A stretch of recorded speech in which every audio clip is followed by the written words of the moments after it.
Welcome to another episode of CrossTalk, 5th Plymouth District, featuring State Representative Dave DeCoste, who joins us to talk about some of the things that are happening up on Beacon Hill, things around the district, and even some issues that maybe you may have questions.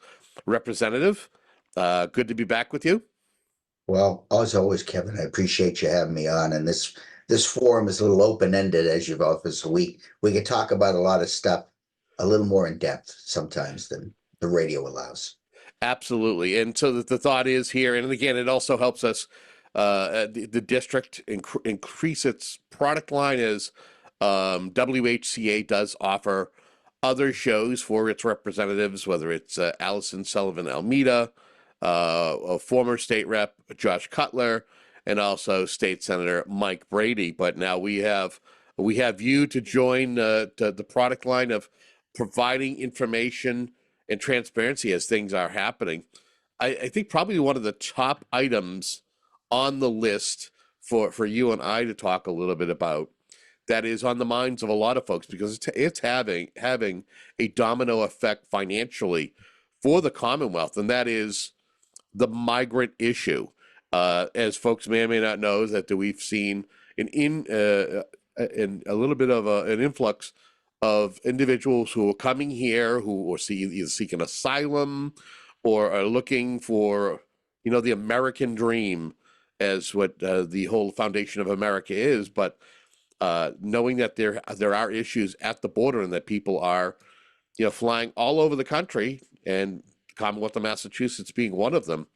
If you will, kind of give us the latest in regards to the migrant crisis as Massachusetts tries to find housing and employment for these individuals who have arrived here.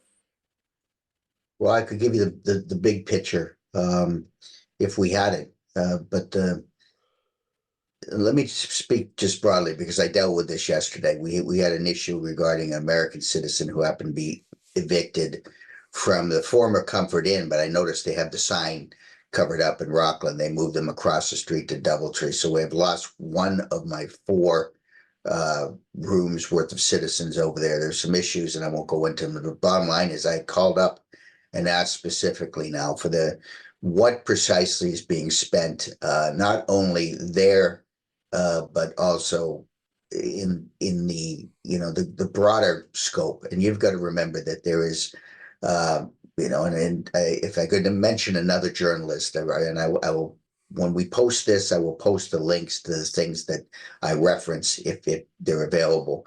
And Howie Carr had worked up a very long list of, I had no idea just how extensive it was in terms of what the state's offering. But I'll tell you, I wish I could get some of these benefits for my citizens as quickly as they're made available to folks who are claiming to be asylum seekers. Although many of them are coming somehow, as I've discovered, many of them are coming not directly from Haiti, but from other places outside of Haiti. In other words, in one case I know of, from Chile. They moved from Chile, which I assume they were safe, have moved up here and are now claiming asylum. I don't know if it's from Haiti or Chile. But in any case, they are now fully funded into a room at the Comfort Inn in Rockland. They have 3 catered meals a day. I don't know the cost. One of the interesting costs that I'm pursuing, because I'm hearing it now from nurses in my district, is that they are now all being put on mass health. But the degree that they're being taken care of out of mass health varies, and it will accelerate. And I'll explain to you what I mean by accelerating is as they become more familiar with the process, they are going to be looking for treatments to things that they've never been treated before.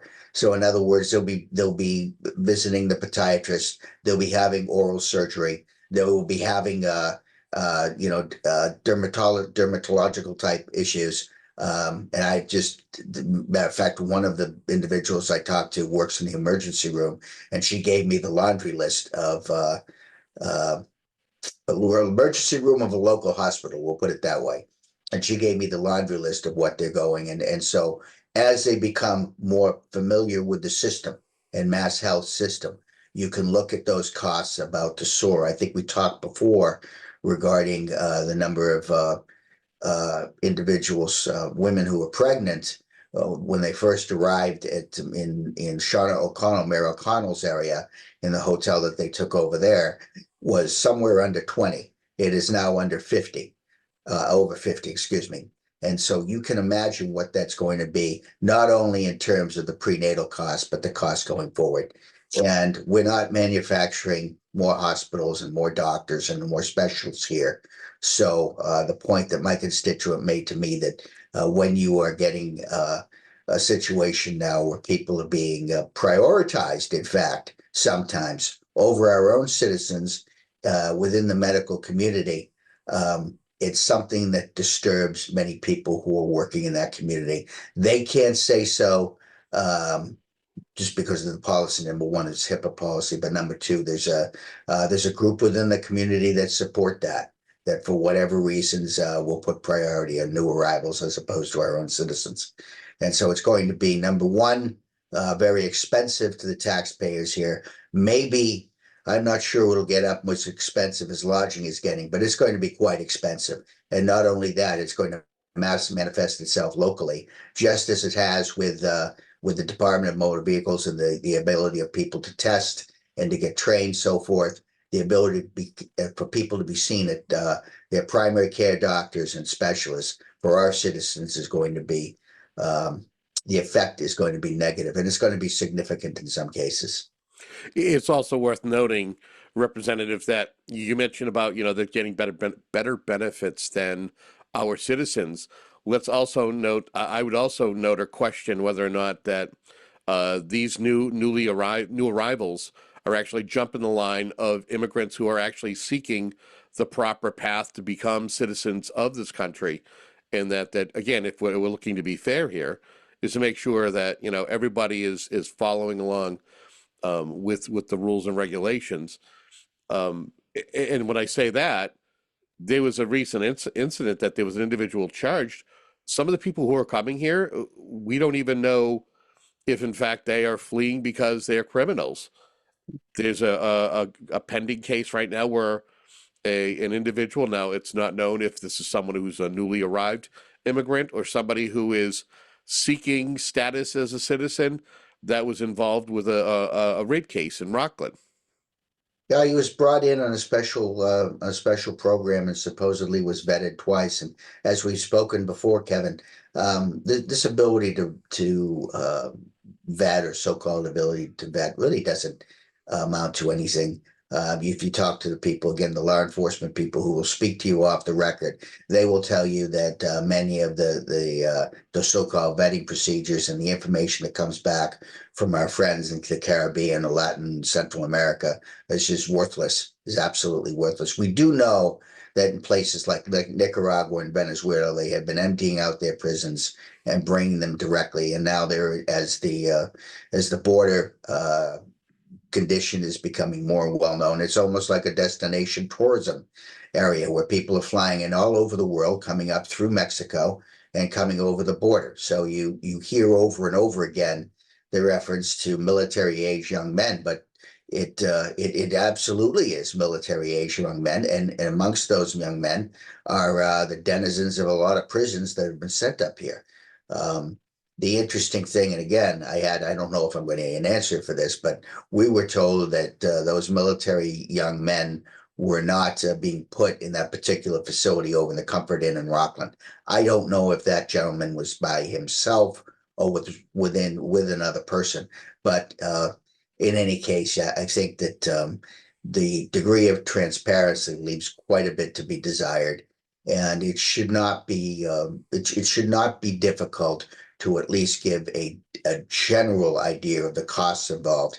And we haven't been seeing the costs. I may end up before the end of this month or very soon, if there has not been legislation proposed, I think it's worth proposing legislation that would require hospitals to give some type of accounting of how much medical care being billed to the state amounts to, not only for the recent arrivals, but this is nothing new. I mean, we've had, as we've spoken before, we've had enormous amounts of funds being transferred to areas like Lowell, Lynn, Lawrence. The former mayor of Lynn used to talk about the volume of illegals in her own school system. And to your point about that gentleman who was a rapist, you also at one point, I remember hearing her speak, and she had mentioned that there were individuals, because we're not allowed to test how old they are. We had individuals with gray hair claiming to be middle school students, middle school age. So she had people in Lynn Middle School with gray hair. It's How about definitely, that? it's an interesting situation. It's also worth noting that because of the migrant situation, we are seeing effects to our fiscal 24 budget, where earlier on, I want to say in January, the governor was saying that there were going to have to be some 9C cuts because a lot of the monies were being diverted to assist those newly to the Commonwealth. Do we have an update as to the severity of those cuts, or has it been modified? No, the cuts we had, as far as I know, we sustained 50% cuts in grants to the councils on aging in Right. Rockland and in Norwell. And there was a 50% cut, which amounted from 60 down to $30,000 for the cardiac screening program that the town of Hanson's fire department, the Hanson Fire Department, I actually caught some children with students, older students with conditions that warranted them to go to see medical guidance because of what they had caught. So there you are here, and we'll see how they do that. Our accounts on agings are very resilient. Our fire department's the same, and they will work around it, but it is going to result in less services. I think going forward is going to be the bigger problem, and that is we are working off a prior surplus, not the rainy day fund, but there was what amounts to a surplus. I won't get into the technical aspects of it, but what I will do when we post this to Facebook, I will post a current for the entire state of 9C cuts. We've got a listing, and we also have some excellent articles by the Pioneer Institute where I look to on a regular basis is the analysis provided by the Mass Taxpayers Foundation. And so if you go in there, you see the magnitude of what we're looking at and where we're going. But the big question is where we're going to be a year from now. And if the current trends continue, it's almost a perfect glide path below benchmark. So we'll see what happens. Well, it's definitely worth noting that conversations are already beginning, that the governor already put out her budget, or the administration has already put out their budget, and the budget process is going to be beginning in just a couple of weeks for the House. Give me your thoughts on fiscal 25 and what you're expecting the conversations to be.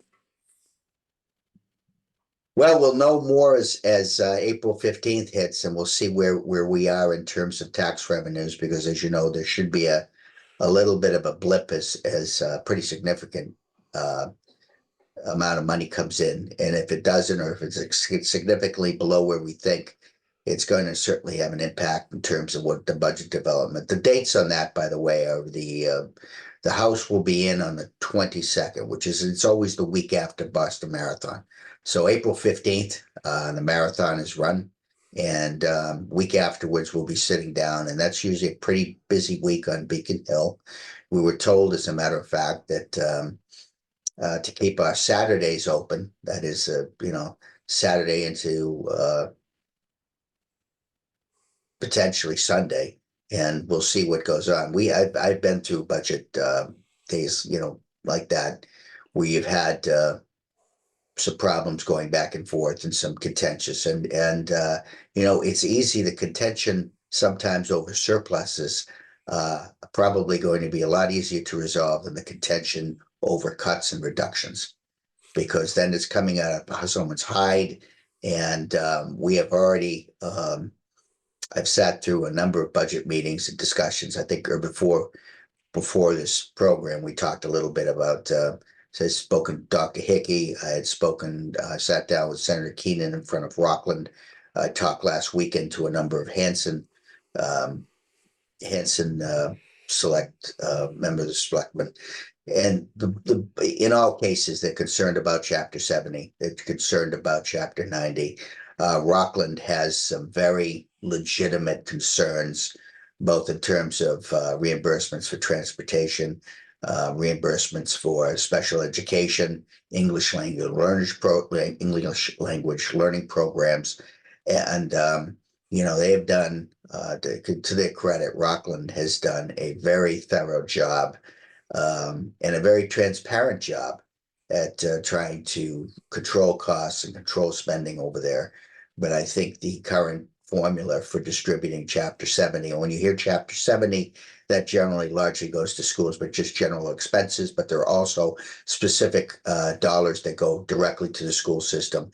And Chapter 90, which is roads, are basically the same. There's a formula.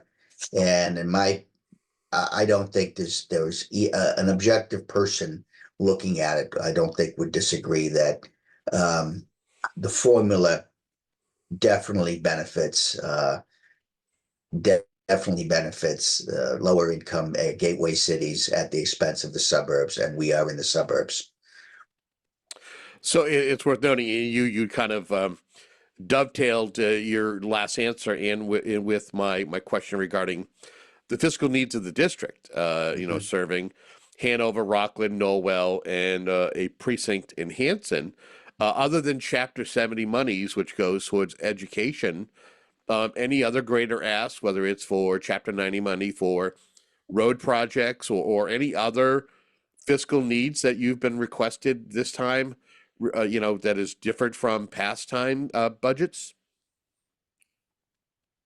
Well, first of all, is the first budget earmark I always put in are earmarks for the English language learning program and special education for Rockland, because they have some challenges regarding the immigrant community there, where we need to address. For instance, imagine speaking a second language and then having mild dyslexia or a mild speech impediment. They have a fantastic program there that addresses those problems early, so that when the kids are hitting fourth, fifth, sixth grade later, they're hitting the ground running and they're doing well. So, and they do a tremendous job, and we've always managed to get something for that program. And of course, we coordinate with the senators that I deal with. So Hanson will be coordinating with Senator Brady, Rockland and Hanover, Senator Keenan, and of course Senator O'Connor here in Norwell. So we kind of coordinate, and by the way, coordinate throughout the district. So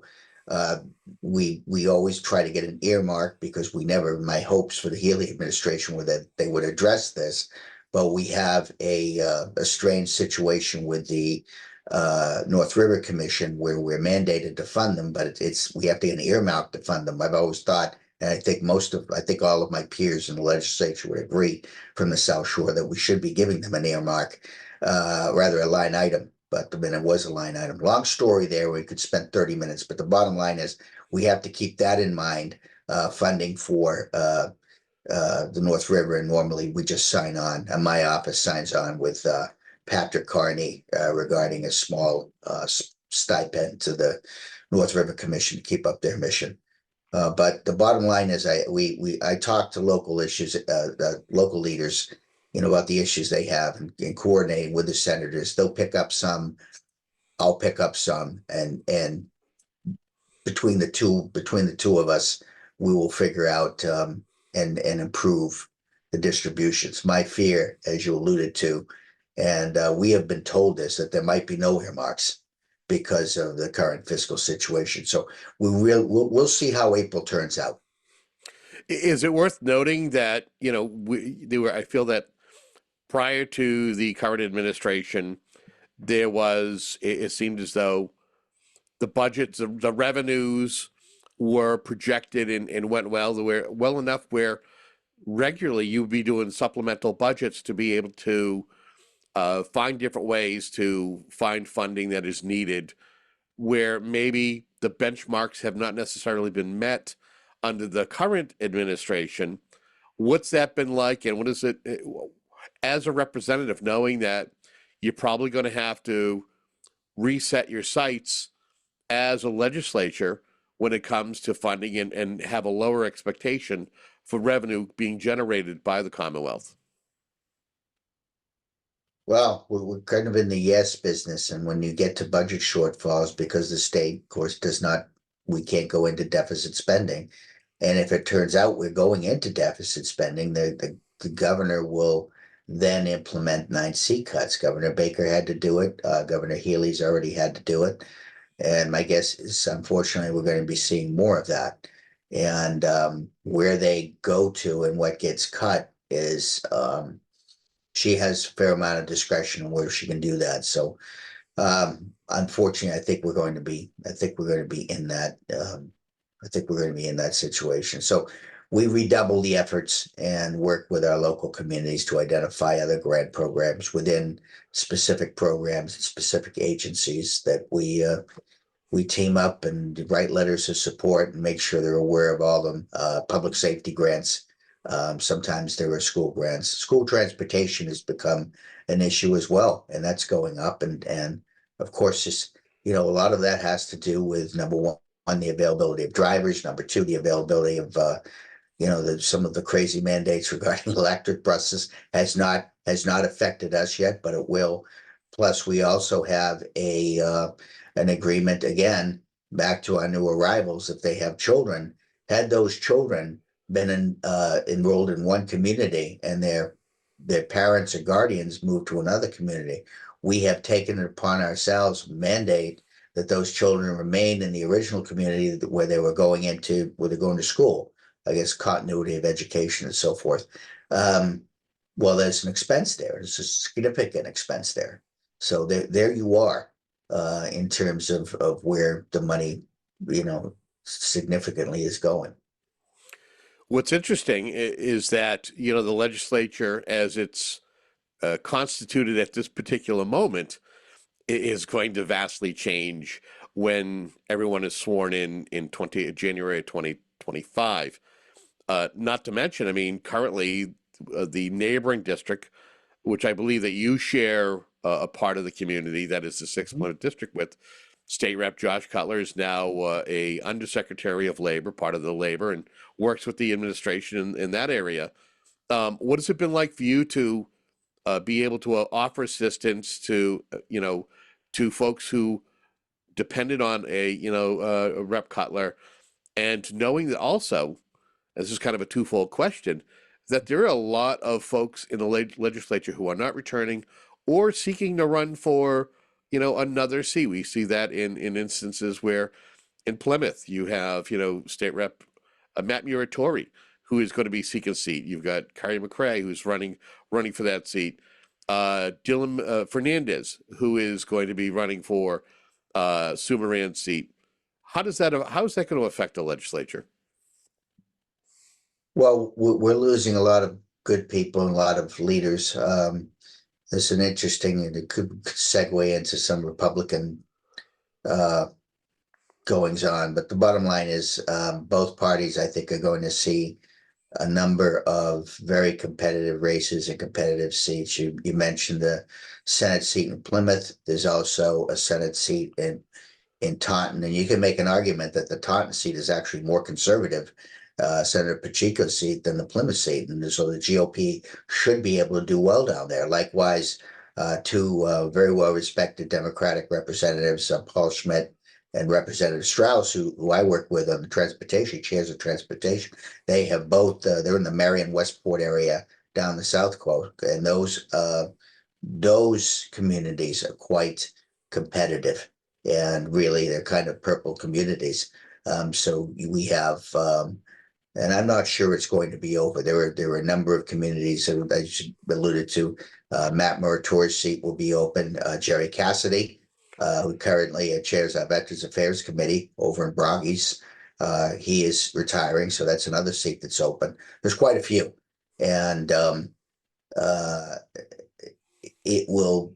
We're certainly losing a lot of talent, but on the other hand, we'll see whether some of the discontent manifests itself this election in terms of who people and which party people vote for.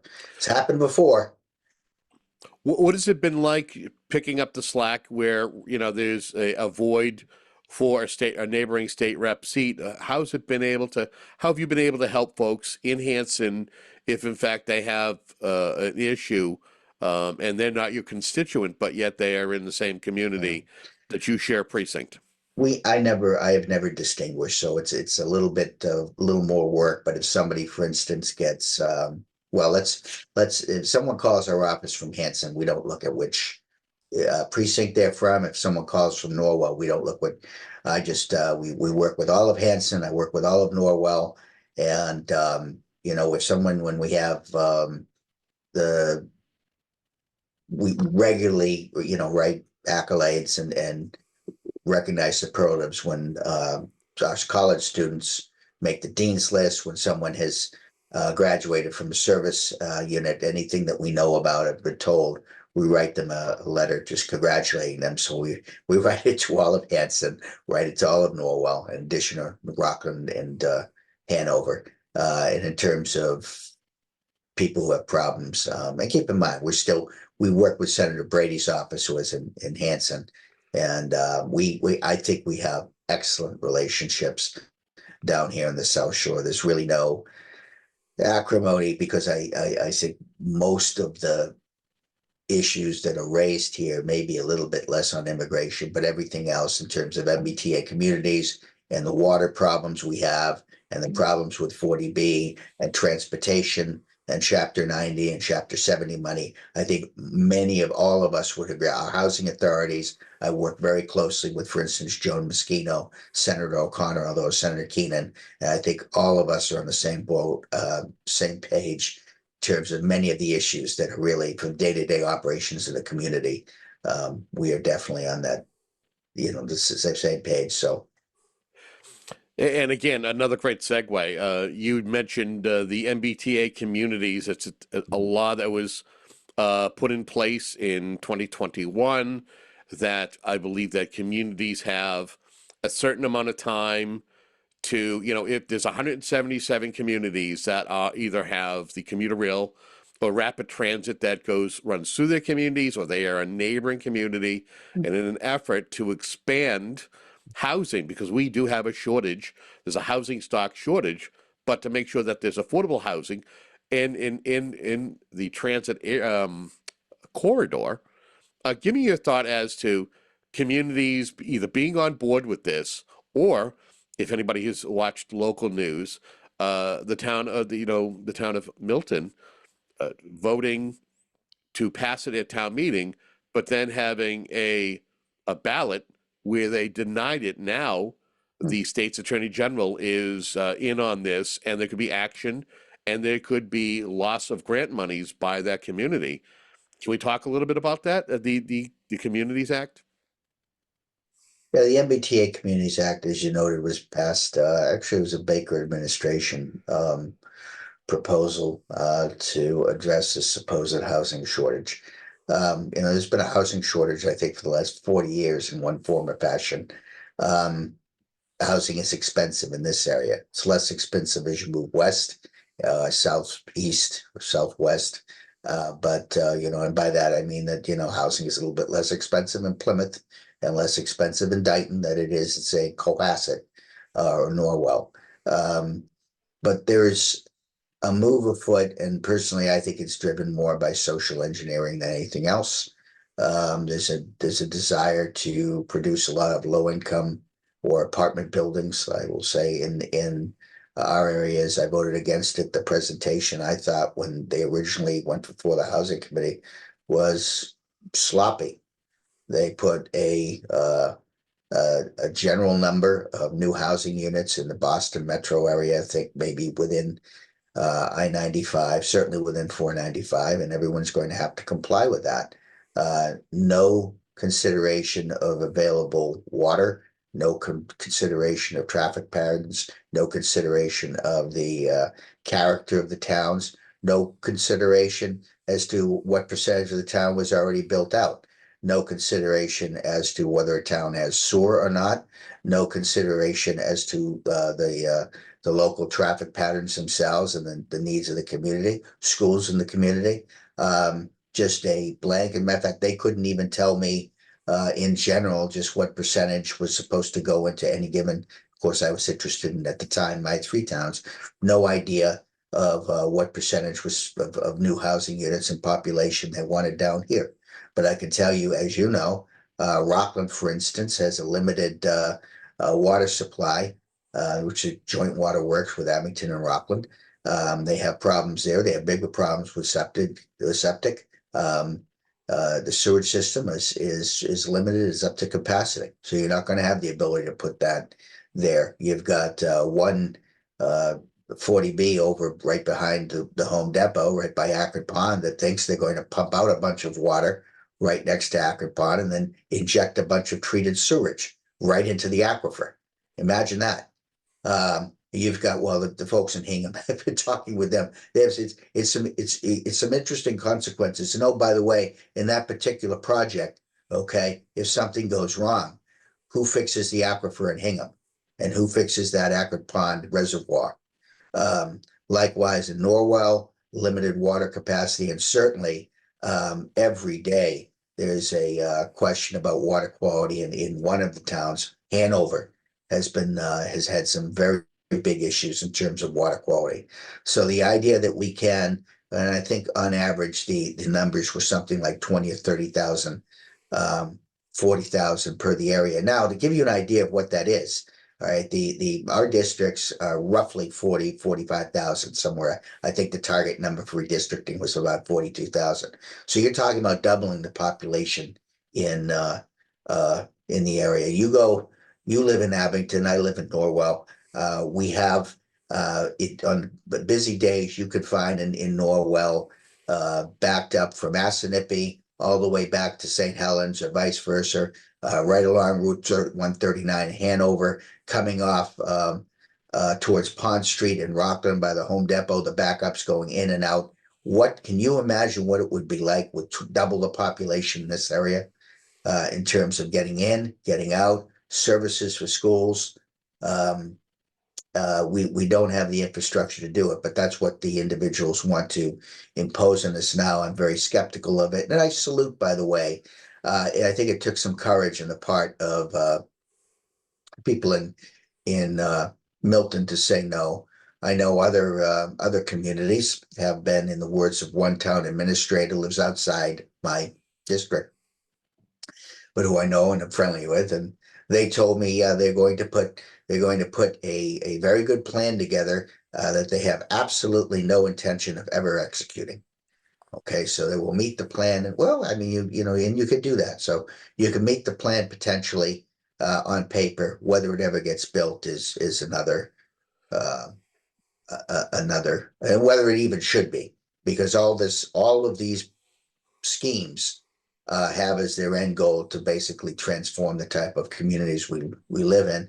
And whether you want to live in a more urban area, say like Quincy, or whether you want to live in a more rural area, down Route 58 in Plimpton, I think the individuals in those communities should have the ability to determine what type of community they want to live in. People move to Norwell and people move to Rockland because they like the neighborhoods they are, they like the proximity, they like where they live. And if these plans are implemented, they're going to end up living in a very, very, very different community, number one. And in many cases, I believe is going to adversely affect the quality of life for the people who are here now, and very, very likely the value of their property, which in many cases is the primary asset for those families. As we get ready to wind down our conversation here, Representative, I want to take a moment to talk about anything that you may have in the works as far as pending bills or bills that you have concerns with. I know that you and I have had off-camera conversations about the recent gun legislation. Any updates that you want to share, or anything you want to kind of mention in regards to bills that we've talked about? Sure, Gus. You mentioned guns legislation, and then we'll end up with some good news stuff. In terms of legislation, we're still pushing a number of bills in Rockland. The governor just signed a bill for the cemetery commission, which basically makes all the selectmen in Rockland members of the cemetery commission. We are pushing a bill that is slowly working its way through the House and Senate, which basically will allow the town of Norwell to extend property tax benefits to senior citizens. It's a means-tested benefit, but it will help some people. We also are working, as a matter of fact, as of a couple of days ago, with a gentleman who wanted to develop, and we'll help him, a bill that will possibly target senior citizens, individuals who are disabled veterans, and give them some type of property relief. And that's a little different. There is a bill in the House, by the way, that would do that. The problem with the bill, the difficulty they're running into, was that the bill was structured so the state would go back and reimburse any communities for the lost revenues for extending those tax benefits to property tax benefits to 100% disabled veterans. That money's not there anymore for some of the reasons we just spoke about earlier. Projects. Yeah, let's talk about like just the one project that brings smile to everyone's faces, and that's the ongoing look and examination of the extent that we're going to rebuild the South Shore Votech. Now, there's an example of a regional project that I think all of the towns and certainly all of the representation down here, both in the House and Senate and the legislature, is 100% behind. Just the Votech operations in general, and I think this rebuild. But going forward, we're going to have to look at possibly having some type of funding based on. It's interesting, the base, because each town is assessed in terms of how much they'll contribute to a total reconstruction of the South Shore Votech. I believe it's a 4-year rolling average of the current enrollment. And the enrollments are such that Whitman, for instance, I believe it's Whitman, Rockland, and Abington, but those are the top 3 in terms of enrollments in the South Shore Votech. But keep in mind, I believe there's 150 student waiting list there, and all of the towns, Hanover, Norwell, all of the surrounding towns contribute some people, and they're talking about going from a group of 7 to 9 towns. So the vote will actually be, the way it works is that if the majority of those towns support funding this, then all of the towns must come up and fund it. It's a little bit different. So you could have a potential where a town might strongly oppose funding this, but because the other towns, surrounding towns, support it, they will be obligated to provide funding. I personally, this I think is something that is the South Shore Votech is a nonstop good news story, and everyone who is involved, particularly most impressive from my standpoint, the number of parents that are just delighted that their children are delighted that the work's been doing over there, but also the employers. I had one employer in one of the trades tell me that if they could double the output of that particular program, he could hire the entire increased output, which is pretty impressive. And many of these kids are going off and they're earning 6-figure incomes before their early 20s, given overtime. But that's pretty impressive. They've got a co-op system. I'm partial, a Northeastern graduate here. I'm partial to the co-op system that Dr. Hickey is executing over there, and just real good stuff. And also in a similar vein, the state is moving forward to an early college system. They have fully funded that, and what that is going to do is allow at the end, hopefully sooner rather than later, every student in this Commonwealth, if they have the ability, they'll be able to take college level courses while they're in high school that will apply not only towards a graduation from high school, but also towards their first or second year of schooling. So you could have potentially someone graduate from, say, Hanover High School, having done additional work nights, weekends, summers. I'm not sure how they're going to do it, or during the school year, so that they could graduate from their high school with potentially 1, 2, 3, 4 semesters completed. I know for a fact that the folks at BU Academy have been doing this with their K-12 school for years, and it's extremely beneficial not only to the kids because it recognizes kids of greater abilities or greater talents or interests, and really gets them going early and lets them accomplish a lot while they're still in high school. Before we get to district hours and contact for your office, anything that we haven't mentioned, but you want to take a moment to talk about? Um, I will tell you that keep in mind, I'll go a little bit. I had this discussion last night. If anyone has a student in the VOTEC, the South Shore Tri-Town Rotary, which is Norwell, Rockland, and Hanover, if you have a student from any of those towns, whether it be homeschooled, in the charter school, in a parochial school locally, or in any of the towns of Rockland, Hanover, and Norwell, the South Shore, the Tri-Town Rotary offers scholarships. Not only there, we also offer scholarships for $1,000 scholarships for anyone graduating from the VOTEC in a particular trade towards buying his or her tools. So remind the kids that I had to remind as where we meet for dinner, there's a young lady who's graduating this year, and I had to remind her to put their scholarship application in because she's a Hanover resident, and the scholarships are fairly substantial. But if parents are listening, get after your kids and get those scholarships done. Nellie Sparrow Scholarship in Norwell is one, but there are just a number of in all of my district: Hanson, Rockland, Norwell, Hanover. Some scholarships go wanting, so tell the kids to get going on those.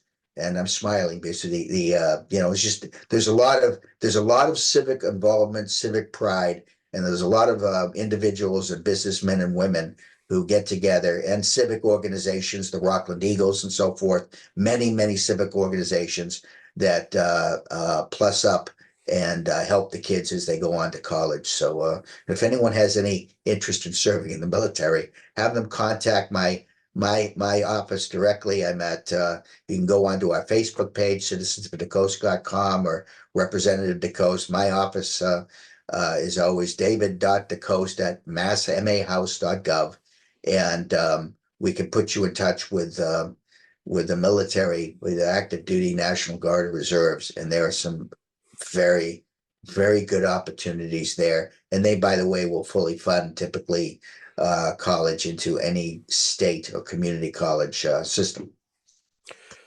Well, Representative, I want to thank you for your time and your patience. I look forward to doing these on a regular basis to keep your constituents up to speed with some of the things that you're working on and that are going on up at the State House until our next episode, my friend. Kevin, as always, I appreciate being on, and I love that backdrop. You got a beautiful view out your window. That's wonderful. Well, unfortunately, the next segment the next time we do one, we've already planned that we will attempt to be in studio if possible, so that you and I can be in front of each other and folks can see the new studios at WHCA. Outstanding. Looking forward to it. Thank you, Kevin. Okay. And again, you've been tuned into another episode of CrossTalk, 5th Plymouth District with State Representative Dave DeCoste. Until next time, have a great day.